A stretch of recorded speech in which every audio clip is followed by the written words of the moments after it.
Orz with World According to Chi. Today we are going to a very, very big Peace First event in downtown LA. Right now we're in a big Target, plaza, getting a bite to eat before the big event. We're going to meet a lot of cool people, interview one of the founders of Peace First. Stay tuned, we're going to have a lot of fun and meet super cool people. Let's go! Gerry Orz. Right now we are at the, Peace First event in LA. This is a very fun event. Right now we're having a ping pong tournament.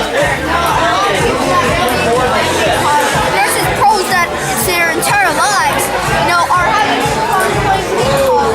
Sadly, I did not sign up. I wish I did, but I'm enjoying a nice beverage and it's a lot of fun. I met a lot of cool. I'm gonna meet a lot of cool people.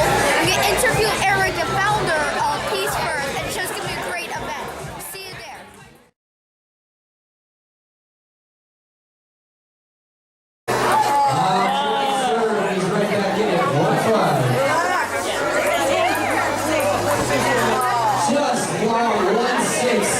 You still have your time out.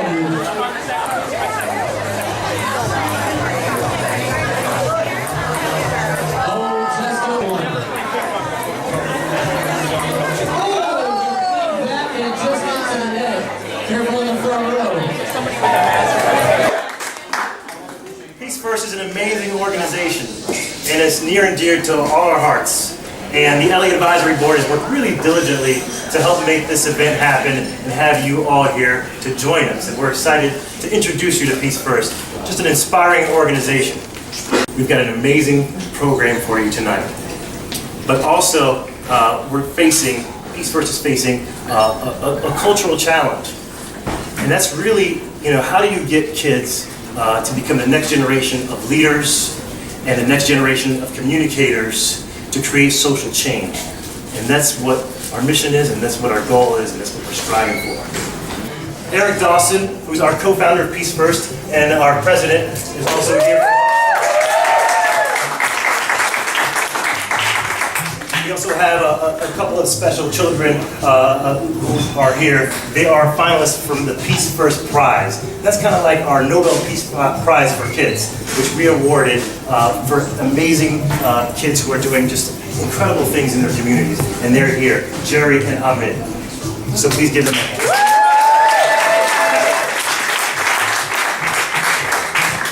Eric.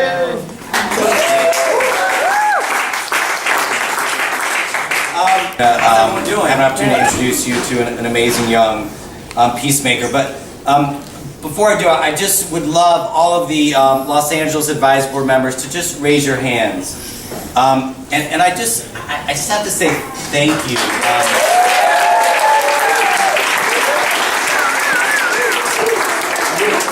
First of all, putting on this amazing event, dragging your friends out on a Thursday night, but most importantly for believing in this big idea. So I started Peace First 21 years ago when I was 18, partly because of my own experiences as kind of a crappy, angry kid, and trying to find my own path to redemption, but really because we as a country tend to look at young people in one of two ways, right? They are victims, or potential victims that we need to protect, or they're perpetrators that we need to punish. And so that's what we do, right? We look at young people as problems to fix, or they are these precious things we need to protect. And so our big idea is, instead of looking at young people as problems, to actually understand them as problem solvers. And so just imagine for a moment what it would look like if every child in our country, everyone learned those critical skills of peacemaking. Right? When we talk about peacemaking, we're not talking about holding hands and singing songs, both things I love to do. If you don't want to play ping pong, I'll be in the corner singing. But critical skills about what it means to be a human being, right? It's about a commitment to compassion, right? Crossing lines of difference that separate us. A commitment to courage, taking a personal risk, showing perseverance, and collaborative change, right? It's not about being a hero, it's about building a movement. And so for 20 years, right, 13 years here in Los Angeles, we've integrated a peacemaking curriculum into schools. So just as kids learn how to read and write, we want them to learn these critical skills of cooperation, communication, conflict resolution. We start when kids are in preschool at 3 or 4, and we work with them every day, every week, every year until they're 14. Right? So it's not a one-day, put on a t-shirt, walk around the school, anti-bullying rally kind of program. This is deep transformative work to unleash young people's moral imaginations. Right? So think about that. Think about young people throughout Los Angeles, throughout the country, throughout the world. Right? So we do our work in 32 states, 23 countries, having these skills and unleashing it on the world. Right? Millions and millions of problem solvers fixing these complex problems that we have. Not someday, right? Not being our future leaders, but being our peacemakers of today. Last January, we launched an incredible initiative, which is the Peace First Prize, which was really imagined as a Nobel Peace Prize for young people. Right? Because when you think about peacemakers, you think about Gandhi and Dr. King, we wanted to make peacemaking muscular. Right? I grew up in the Just Say No generation. Right? How many remember Nancy Reagan going on different strokes, right? Telling Arnold not to use drugs. And then they had the frying pan and the egg, and one was your brain and one was drugs. And then at one point the frying pan was smashing things in the kitchen. Anyway. Remember that? And that's what we do with young people. Right? We tell them what not to do. Right? Don't smoke, don't drink. Now it's don't be a bully. And the problem is we don't call young people to anything. Right? We don't. And then we're shocked they don't show up. So the idea behind the prize wasn't just to award young people money and press. It was to call young people to try on this role of being a peacemaker. Right? To invite young people into greatness. And I'm happy to introduce one of these great young people. Gerry, come down here.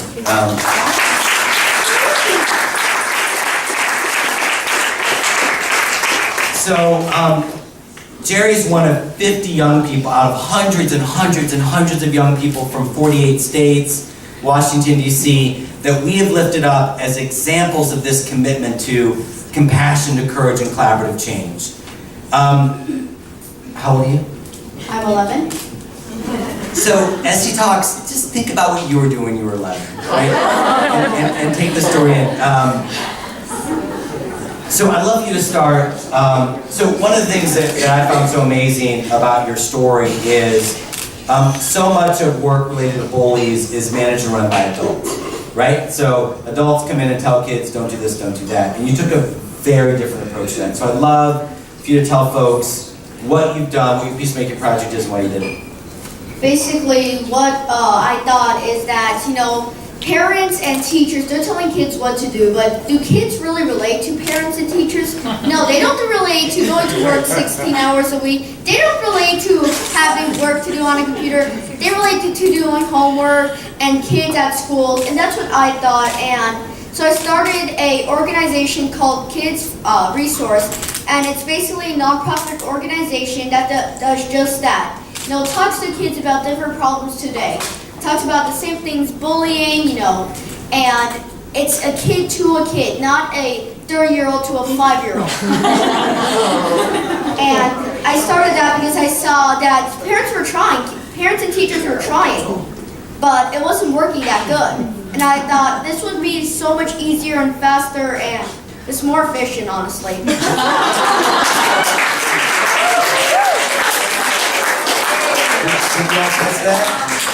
And so Gerry, I'm curious why? Like, what was your spark? What was your moment of obligation? What drove you, motivated you to do this? Well, it was honestly one main thing, and that was I was bullied myself. I was very open. I had 2 moms. I was Jewish, so they bullied me about that. After I realized what can it go to and what stories there were, my heart was broken. I said, why is this happening? Why aren't people doing anything? And I thought, I need to do something. I need to make a change. And sooner or later, I realized there are other problems in the world. So I'm reaching for the skies and I'm going to try to fix all of them.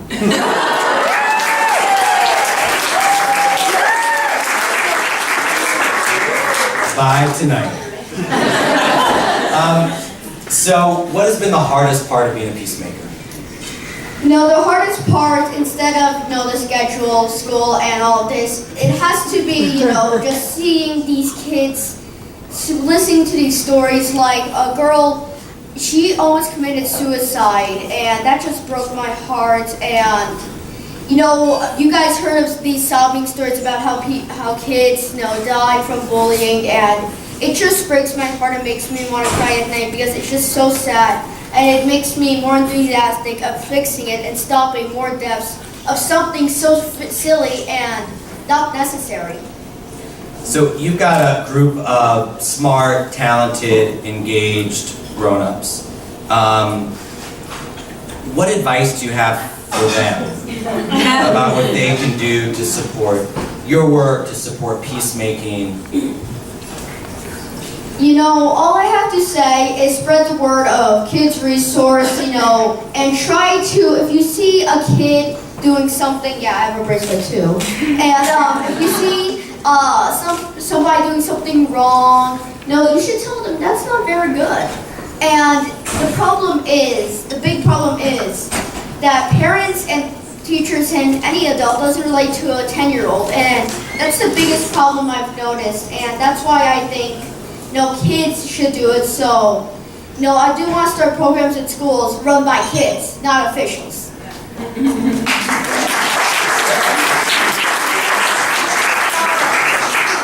Hi, can I ask a question? What you're doing is absolutely amazing. Obviously, I work with families in this country.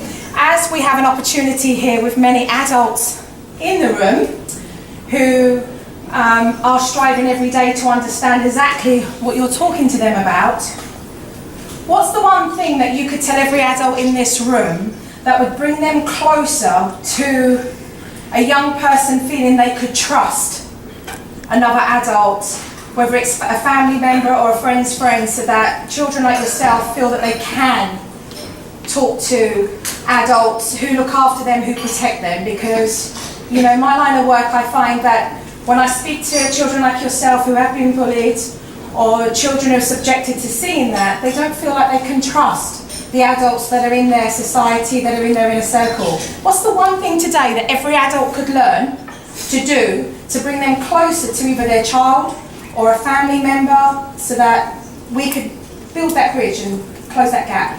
One of the biggest things between adult and kid is probably the maturity level.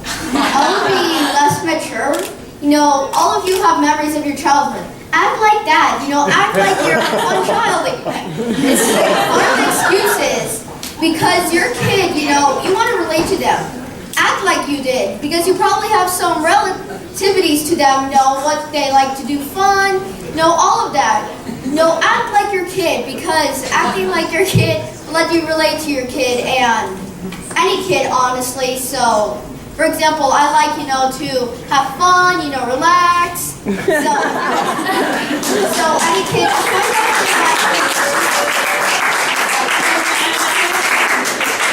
So one of the things that we do when we invite young people to speak and ask some questions is invite them to ask questions in return. So I understand you have some questions for me and maybe for other folks here. I have a couple of questions for you. First of all, what made you start this organization and this big project all over the country? I was told I was going to be grilled, by the way, and we all know he has it in him. So for me, it was this twin issue that I believe that we actually teach young people as a country how to hate, how to be intolerant, how to be violent. And unfortunately, we do it incredibly well. And that if we can teach and do teach young people violence, then we can and have a moral obligation to teach peace. And 40 years of public health research shows that violence is a learned behavior. Kids aren't born this way. And so for me, it was feeling like there was nothing else besides eating and sleeping that I needed to do. Yeah, I can honestly completely agree about what you say. You're not born to bully and to hate and to do violence. Something caused them that. Somebody influenced or something influenced them, and I honestly completely agree. That's a great thing, and I just am honored to be in your presence because you started such a great organization. So I just want to thank you so much for that. No, thank you.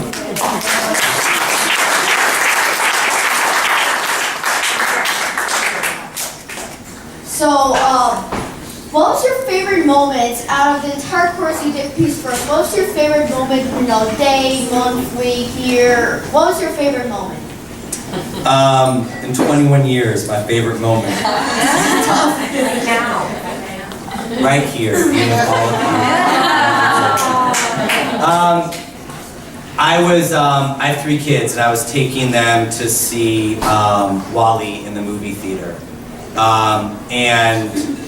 There was a woman there who had her own 2 young children with her. And she came up to me and she said, "Are you with Peace First?" She said Peace Games, which was our old name. And I said, "Yeah." And she was a student in my in a 5th grade class 18 years before. And so this is someone who I had seen for a year and had graduated, and her talking about how she uses what she learned at Peace First with her kids 15 years later. And it was this sense, we all know this as parents and teachers, that you plant these seeds and then you just pray, right? You hope that something grows. And it was this moment of her not just talking about that she remembered who I was randomly, and I've aged, but she's actually using what she learned 15 years before with her own children. And that was the moment I was like, right, that's why I'm here. Wow.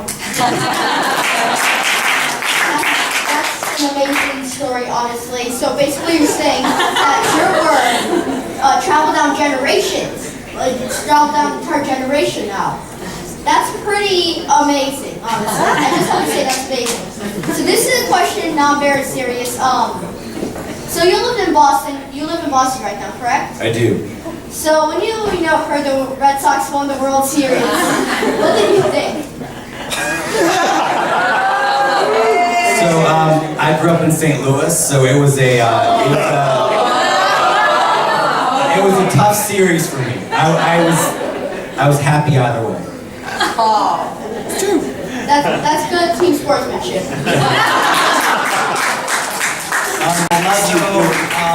We celebrate heroes who don't do good things in life. And this is an opportunity to celebrate young people who are doing the work. And so I'd love you all just to give these 2 young men a round of applause.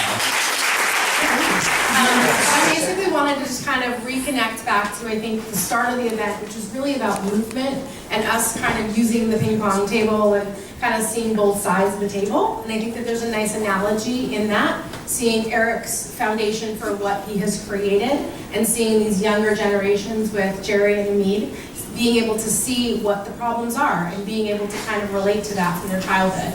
So I think the most inspiring thing that you said, Gerry, was something in relation to being able to answer the question of how adults and folks like us from all different spectrums of the planet can kind of be involved. And I think that involvement truly comes from us being able to reflect back on maybe situations that we personally had. That could also just inspire us to want to get involved with Peace First. Some of us might have those relations of memory. Well, the event is over and I met a lot of cool people, including Eric Dawson, which is the founder of Peace First. To end it off, I went to my favorite cupcake shop and, got some yum-yums. Now this makes a great day. So for the last time today, signing off for this was Gerry Orz with Roll According to G. Now see you guys, I'm gonna eat some cupcakes.